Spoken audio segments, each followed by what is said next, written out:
paumanhin kasi dapat po siyang harap sa inyo pero kailangan po siyang sumama kay Presidente doon mismo sa area ngayong araw na ito. Ilagay lang po natin sa tamang pagtingin, perspective. Yun pong Mindanao, hindi po yan nakakaranas ng ganitong bagyo. Kung tutuusin po ninyo, kung titingnan ninyo, ang number one pong tinatanim doon ay saging at rubber.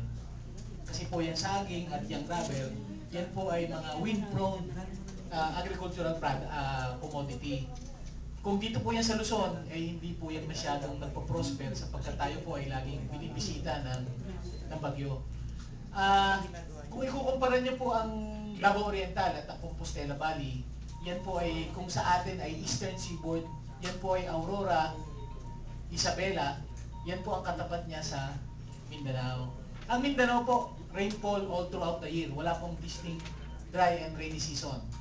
Kaya po maganda ang agrikultura diyan sapagkat year-round po ang pag-ulan. Maganda sa saging, maganda sa rubber, maganda sa mga agricultural commodity. Food basket po talaga yan. Sa nangyari po, no, doon po sa napakalakas na bagyo at sa napakalakas na ulan, sa isang probinsya na hindi naman sanay na dinadaanan ng ganong hangin at ganong ulan, eh talaga pong malaki po ang epekto. So naintindihan po natin yung mga lokal na pamahalaan sapagkat ngayon lamang po, yung ako po ina-assign sa Mindanao, specifically in Davao Region, 2006 hanggang 2010, ni isang bagyo po ay walang dumating doon. Walang dumating. Kung mapapansin niyo po, ipinatupad po ng Pangulong Aquino, yung EO23, yung pong pagbabawal sa pagpuputol ng kahoy nationwide sa ating natural forest. No? Natural forest lamang po lamang. Sabi nga ni Secretary Pahay, lahat ng tanim ng Diyos, hindi pwedeng putulin. Pero yung tanim ng tao, allowed po natin putulin under EO23. So yung mga plantation, allowed po natin i-harvest yan. Sapagkat yan po ang kailangan natin sa industriya ng pagkakahoy. So yung total lagban po in effect. Anong reason po bakit nag-total lagban? Number one, because of La Nina. No? May projected La Nina po tayo na coming. Pangalawa, in general, yung pong climate change. No? Kung mapapansin nyo, pag sinabi natin climate change, yung sa simple pong paliwanag, masyado pong napakalalakas na ng bagyo na dumarating sa atin, kaya nung araw, at napakalalakas na po ang pag-ulan. At sa isang banda naman, napakatindi naman ng tag-init. No? Yun po yung extreme weather conditions na nangyayari because sa pagbabago po ng klima ng mga bansa. So, pinatupad po itong EO23 ni Pangulong Aquino last February 2011, no? Nung po pong nakakaraang taon, 2012 po ngayon, so mahigit isang taon na. At in-address po yung problema ng illegal logging sa mga critical hotspot areas. Bago po mag-EO23, meron po tayong kaukulang 51 probinsya, no? Out of 77 provinces po, 51 po yung identified naming illegal logging hotspot areas.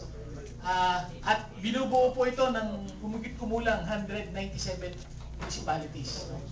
Pagkatapos po namin ipatupad ang total lagban in natural forest, nagkameron po ng mga succeeding anti-illegal logging operations, koordinasyon po sa iba't ibang sektor, na-reduce na po ito sa 12, no, na probinsya. 12 probinsya po, pero basically po ito yung mga areas na mga isolated provinces na mga probinsya na kung saan may influensya yung mga armed groups dun sa mga lugar na ito. So basically concentrated po ito sa Mindanao. So from pure civilian military operation, ngayon po ito in-engage na po namin ang Armed Forces of the Philippines at saka po yung PNP sa pagtulungan din po ng aming mga field officers sa lugar na ito para po i-control natin at i-contain yung mga natitira pang pocket areas ng illegal logging. So, kung titingnan po natin dito sa dumating na Bagyong Pablo, siguro po kung aking ihahambing dito sa atin sa Luzon, tayo handang-handa sa Luzon. Sanay po tayo, taon-taon binabagyo po tayo. Konting signal, conscious na po tayo. Dito po sa lugar sa Mindanao, sapagkat ever since po talaga, laging naulan dyan, pero never pong humangin. Kaya kung makikita nyo, yung industriya ng saging, kung dito sa atin, pambananak nyo lang or for local consumption, doon po talaga for export. Talagang large areas po dyan, sagingan. Hindi po yan pwede dito sa atin kasi isang bagyo lang po, nakahiga na yan.